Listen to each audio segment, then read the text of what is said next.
आता isakal.com आहे देशातील नंबर 1 ची मराठी न्यूज वेबसाईट। प्रत्येक अपडेटसाठी isakal.com ला नक्की भेट द्या। नमस्कार, मी धनंजय सानप द ॲग्रोवन शो मध्ये तुमचं स्वागत।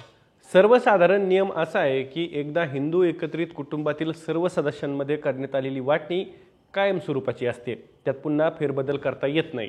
वाटणीनंतर वाटणी आलेल्या क्षेत्रात काळी सकस माती टाकून जलसिंचनाची सोय करून नगदी पिकं घेण्याच्या दृष्टीनं तो त्याच्या वतनी हिश्श्याच्या क्षेत्राचा विकास करतो आणि त्यामुळे इतर सहदायक नंतर त्याची वाटणी बदलून मिळवण्यासाठी प्रयत्न करतो। म्हणूनच एकदा झालेली वाटणी ही कायमस्वरूपी असते, पण अपवादात्मक परिस्थितीमध्ये आणि ठराविक कारणांमुळे एकदा झालेली वाटणी पुन्हा उघडता येते का असा प्रश्न अनेकांच्या मनात आला असेल।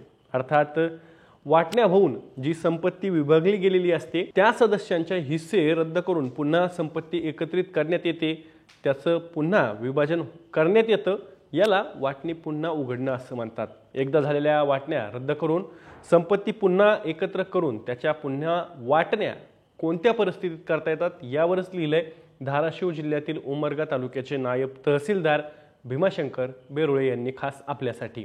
त्यामुळे तुम्ही व्हिडिओ शेवटपर्यंत नक्की बघा।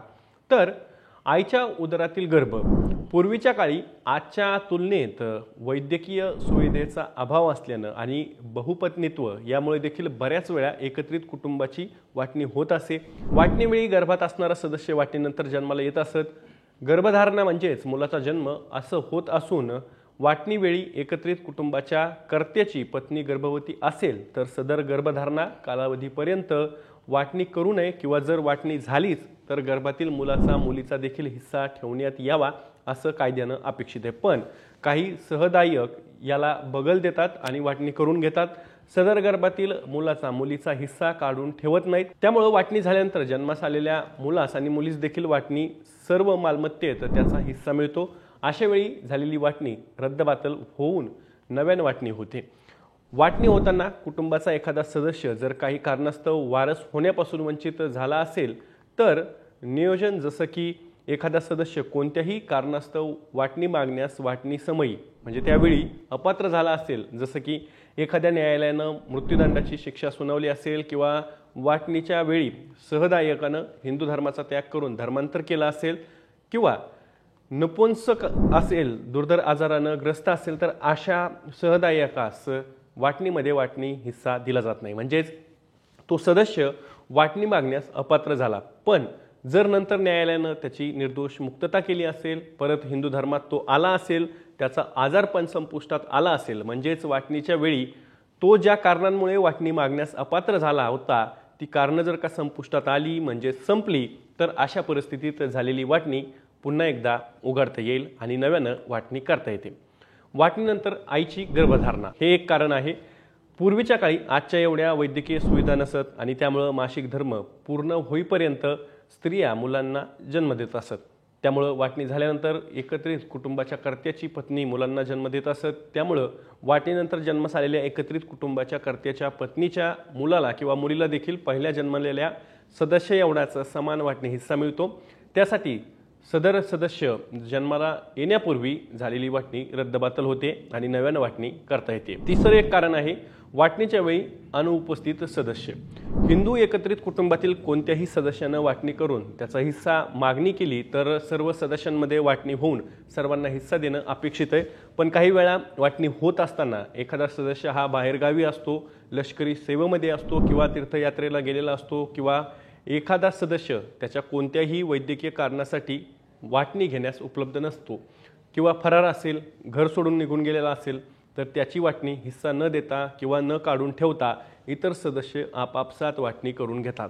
त्यानंतर संबंधित गैरहजर सदस्य परत आला किंवा त्याची वैद्यकीय असमर्थता दूर झाली तर झालेली वाटणी रद्दबातल होते, म्हणजेच रद्द ठरते। नव्यानं वाटणी होते आणि वाटण्या पुन्हा उघडता येतात। अवयस्क सदस्य जर परिवाराची वाटणी होत असेल आणि त्यावेळी सदर व्यक्ती ही एखादा सदस्य अज्ञान असेल तर त्याला देखील सदर वाटणीमध्ये इतर सदस्यांना एवढाच समान हिस्सा मिळण्याचा अधिकार आहे। सदर वाटणीमध्ये जर सदर अज्ञान सदस्यास वाटणी दिली नसेल तर तो सज्ञान झाल्यानंतर त्याचा वाटणी हिस्सा मिळू शकतो। म्हणून वाटणीच्या वेळी आवश्यक असलेला सदस्य वयस्क झाल्यावर वाटणी पुन्हा उघडण्यात येते, सर्व मालमत्तेचे पुन्हा विभाजन करता येते। जर वाटणीच्या वेळी काही फसवणूक झाली असेल तर हा एक मुद्दा आहे।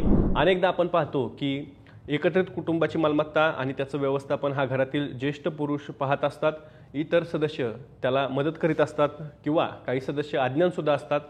एखाद्या सदस्यानं एकत्रित कुटुंब असताना वाटणीपूर्वी एकत्रित कुटुंबाच्या उत्पन्नातून काही संपत्ती मिळवलेली असेल म्हणजे अर्जित केली असेल, पण ती इतर सदस्यांपासून लपवली असेल आणि वाटणीनंतर ती उघडकीस आली असेल तर एकत्रित कुटुंबाच्या उत्पन्नातून जी काही मिळवलेली संपत्ती आहे सदर मिळकतीमधली इतर सर्व सदस्यांना देखील समान हिस्सा द्यावा लागतो।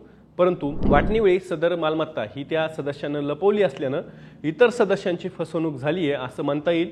सदर वाटणीवेळी समाविष्ट न केलेली लपवलेली मालमत्ता एकत्रित कुटुंबाच्या इतर सर्व मालमत्तेमध्ये समाविष्ट करून पहिली वाटणी ही रद्दबातल करून नव्यानं वाटणी करता येते।